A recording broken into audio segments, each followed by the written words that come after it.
Welcome back to my YouTube channel. Make sure to like and subscribe to the channel for more interesting stories like these. Now, let's get into today's story video. AITA for going back on a deal I shouldn't have agreed to in the first place. First, I'm very certain that I should not have agreed to this, so although I appreciate your feedback, please refrain from berating me too harshly. My roommate has many shortcomings as a person and hasn't always been the greatest, but he's been trying and making improvement as he struggles with major challenges in his life. He told me last week that his employer had offered to purchase him a new laptop, so we went to the Apple store to see what was available. Of course, he fell in love with the top model right away, but he found a Black Friday sale on last year's model of the same item that was really fairly cheap. Unfortunately, it turned out that the employer wasn't just going to type in his credit card information. Instead, he was giving a special project that is purportedly simple work within his profession. I'm not really sure what that means, for which he'd be paid enough for the laptop within a few weeks. Of course, this isn't enough for my roommate. Apparently, the job on the computer is quite CPU intensive, and he can't help but think about how much quicker he'd get it done if he had the new machine before starting the work. He was also concerned that if he waited too long, he might lose out on the Black Friday offer. However, it seems that the deal is only available until supply runs out. So he offered me an intriguing offer. If I paid for the new machine using my credit card, he would give me a premium over the cost of the laptop, as well as sell me his old laptop at a discount so that I could resell it on eBay for a profit. So I stand to make roughly $300 by leaving $2,500 on a credit card for 3 weeks, which should cost me nothing in the end. The problem is that I'm beginning to have significant concerns that this will work out. If he doesn't pay me by the credit card's due date at the beginning of next month, I won't have the funds to pay it off myself and will be forced to carry a balance, which would cost me money and interest and affect my creditworthiness. I've been thinking about a home equity loan recently. 2 major failed promises are the root of my skepticism. He owed me $200 in rent at the time I made the order, and he hadn't paid it yet.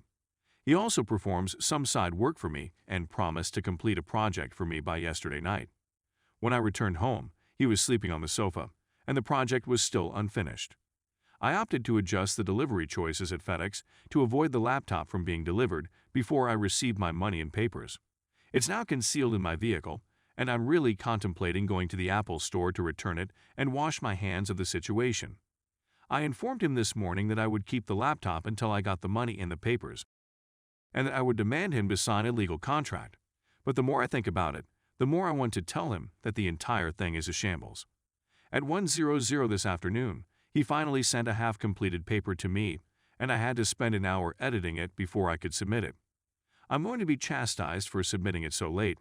I really wanted to have it in first thing in the morning, and if I'd known he wasn't going to bring it, I would have done it myself.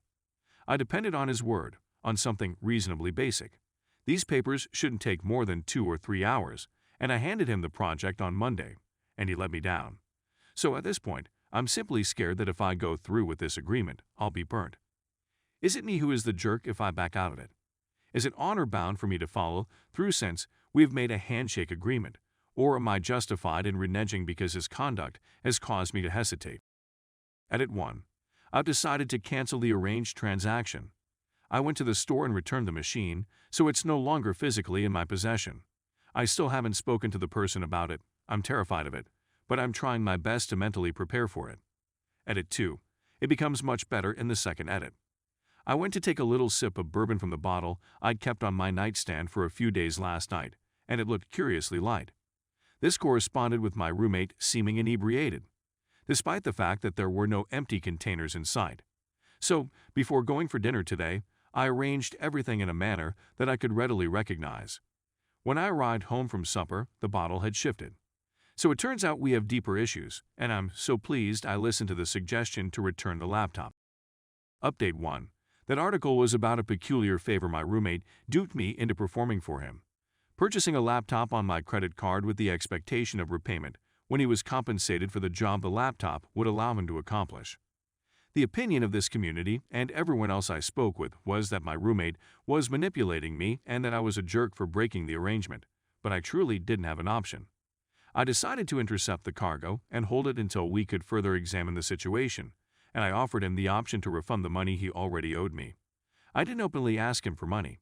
Instead, I merely announced my presence and waited for him to make an offer. He didn't do it. I went to the shop and returned a laptop without more conversation with him so that I wouldn't be tempted to cave into additional manipulation. While all of this was going on, there were other difficulties going on, one of which was a case of missing booze. I kept an unopened box of wine in the fridge. On the day he requested me to purchase the laptop, I saw him sipping some, and he stated he'd had 2 glasses. I, too, had a glass.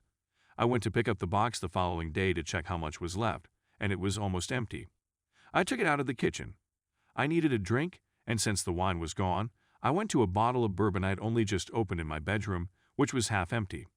I didn't recall drinking that much, and I believed he had come into my room to steal some. So I arranged it in such a manner that if it moved, I'd notice, and when I arrived home last night, sure enough, it had shifted, but there wasn't much more gone. I texted him in order to confront him. There was no response, and when I went to find him, he was asleep on the sofa. I was furious and ready to evict him because of this major violation of trust. When I was taking my daily meds this morning, I noticed that my Adderall container was quite light. There has to be at least 15 tablets missing. I was furious, but I needed to go to court, so I simply left. I texted him that this was the final straw and that he had no choice but to go. I offered to forgive what he still owed me and pay his flight back to his family so he wouldn't have to risk being homeless in the Northeast as the winter began to fall. He eventually texted back. There was no denial, only a brief apology and never again. I'm at a loss on what to do. I'm in a bind. Normally, this type of rhetoric would be enough to make me crumble, but I stood strong and told him we were beyond that I would assist him in getting someplace else, but that he had to go. He responded by threatening to commit suicide. He said it many times more as I pushed him to go to the ER or anything. I was in a serious pickle at the time. I'm in another city right now, and I'm going to go to court. I'm an attorney.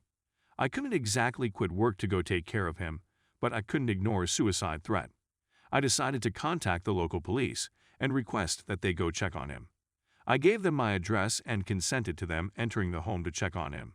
I told him that I was going to have someone go check on him, and of course he claimed he was just chatting and needed to remain home to get work done, and that I would be wrecking his life if I did this since he would be fired if he didn't get work done today. That is not my concern. As far as I can tell, at this point, someone texted me from my residence threatening suicide, so contacting the cops was the only option. At this point, I can't think of any other course of action I could have done save contacting the cops. In retrospect, I could have phoned a social worker I know and requested her to make an emergency visit, but this is not her concern and I'm not sure it would be safe for her. So no, I didn't have a choice. Anyway, that's the news. I'm going to go home and check if he's there. I'll contact the cops on the way to see if they can give me an update. Oh, I forgot about the necessary bit. In this circumstance, AITA for calling the police on my roommate update too. I contacted his mother in the hospital. Definitely a crisis and my resources are exhausted.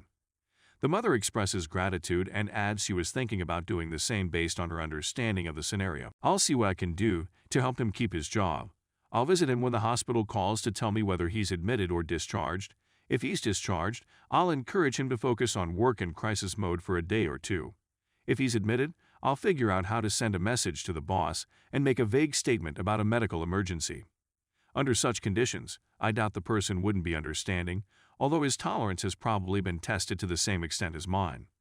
The mother also confirmed that she is unable to take him in and is unaware of any viable alternatives, so I'll see if I can get him enrolled in an intensive outpatient program.